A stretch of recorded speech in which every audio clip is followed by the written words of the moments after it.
Assalamualaikum warahmatullahi wabarakatuh. Perkenalkan, nama saya Windy Rastu Amalia Putri dengan NPM 191117106 di Prodi Akuntansi akan mempresentasikan artikel dengan berjudul Pengaruh Pengendalian Internal dan Penerapan Prinsip-Prinsip Good Corporate Governance terhadap Kinerja Manajerial. Ada fenomena dengan tema pembobolan bank karena lemahnya pengawasan dengan sumber megapolitan-kompas.com 2011. Lemahnya pengawasan internal bank menurut Yanti biasanya dijadikan celah bagi pegawai bank pada level bawah seperti teller dan customer service untuk melakukan penyelewengan. Dalam Undang-Undang Perbankan Bank Indonesia seharusnya juga membina dan mengawasi tidak hanya soal modal bank tetapi juga kewaspadaan apakah jaringan perbankan bekerja dengan benar. Lalu ada identifikasi masalah, itu yang pertama, apakah pengendalian internal berpengaruh terhadap kinerja manajerial? Lalu yang kedua, ada apakah penerapan prinsip-prinsip good corporate governance berpengaruh terhadap kinerja manajerial? Telah disimpulkan kerangka pemikiran dan hipotesis, itu yang pertama, ada hipotesis pertama, pengendalian internal berpengaruh terhadap kinerja manajerial. Hipotesis kedua, penerapan prinsip-prinsip good corporate governance berpengaruh terhadap kinerja manajerial. Lalu dapat disimpulkan bahwa ada tabel variabel, dimensi, dan indikator pada skalanya, bahwa pengendalian memiliki dimensi 5 dan memiliki indikator dengan skala ordinal. Lalu ada prinsip good corporate governance, lalu ada kinerja manajerial. Lalu saya memiliki satu metode penelitian yaitu mengambil metode penelitian verifikatif dengan pendekatan kuantitatif. Yang kedua ada objek penelitian, pengenai internal, penerapan prinsip-prinsip good corporate governance, kinerja manajerial. Lalu yang ketiga sumber dan teknik pengumpulan data yaitu sumber data primer dan dua teknik mengumpulkan data menggunakan kuesioner. Lalu ada populasi dan sampel. Populasi adalah 10 perusahaan tekstil di Kota Bandung dan sampel pegawai yang berada pada tingkat middle management. Lalu pengujian instrumen penelitian ada dua, ada uji validitas dan uji reliabilitas. Lalu yang keenam, teknik analisis data. Data dikumpulkan dan dihitung menggunakan skala Likert untuk pengukuran kuesioner.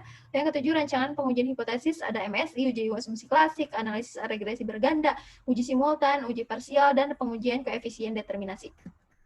Lalu di sini ada hasil uji validitas bahwa ada variabel X1 dengan R tabel 0,344 memiliki hasil valid. Untuk penerapan prinsip-prinsip GCGX2 dengan R tabel 0,344 hasil valid. Yang ketiga ada kinerja manajerial dengan R tabel 0,344 hasil valid. Lalu bisa diuji reliabilitas bahwa nilai krom baca alta dari keseluruhan variabel memiliki nilai di atas 0,6 dan dapat dinyatakan reliable. Ada uji asumsi klasik, yaitu yang pertama ada uji asumsi uji normalitas. Lalu yang kedua ada uji multikolinearitas. Lalu yang terakhir ada uji heteroskedastisitas. Diketahui bahwa titik-titik tersebut menyebar di atas dan di bawah 0 pada sumbu Y. Hal ini menunjukkan bahwa tidak terjadinya heteroskedastisitas pada penelitian ini. Ada analisis regresi linear berganda. Berdasarkan hasil output SPSS di samping bahwa konstanta 46.717,519 yang artinya jika variabel bebas X1 dan X2 bernilai 0 atau tidak ada perubahan, maka Y bernilai 46.717,519, lalu dapat 48.941 yang berarti jika variabel X1 meningkat 1 unit, sedangkan variabel X2 konstan, maka variabel Y meningkat sebesar 448.941. Lalu yang terakhir ada 0,477 yang berarti jika variabel X2 meningkat 1 unit, sedangkan X1 konstan, maka variabel Y meningkat sebesar 0,477. Ada uji simultan yaitu uji F. Dapat dilihat bahwa tingkat signifikasi sebesar 0,000 di mana lebih kecil dari 0,05.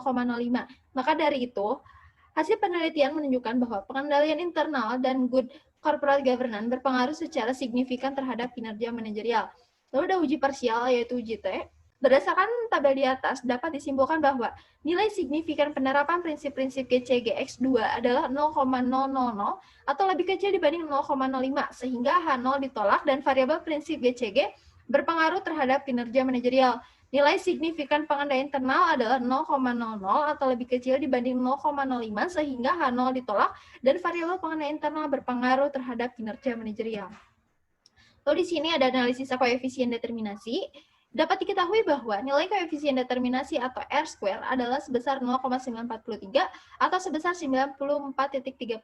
Dapat diartikan bahwa variabel pengendalian internal dan prinsip-prinsip GCG berpengaruh sebesar 94,3% tinggi dan sisanya 5,7% dipengaruhi oleh variabel lain yang tidak diteliti dalam penelitian ini.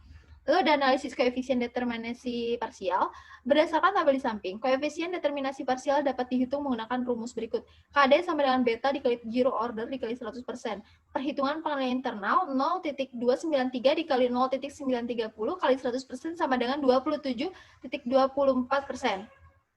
Lalu prinsip-prinsip good corporate governance 0.845 dikali 0,538 dikali 100% sama dengan 45.46%.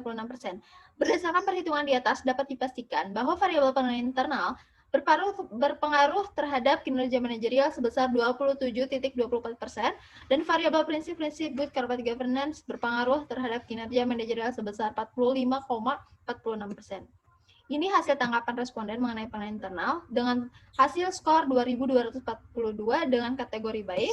Lalu hasil tanggapan dengan penerapan prinsip-prinsip good corporate governance memiliki skor total 2.346 dengan kategori baik.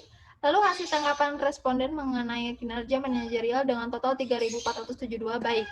Dan ini kesimpulannya, kesimpulan semua berpengaruh positif terhadap kinerja manajerial dengan saran mengatasi masalah penilaian internal dan prinsip good governance. Terima kasih.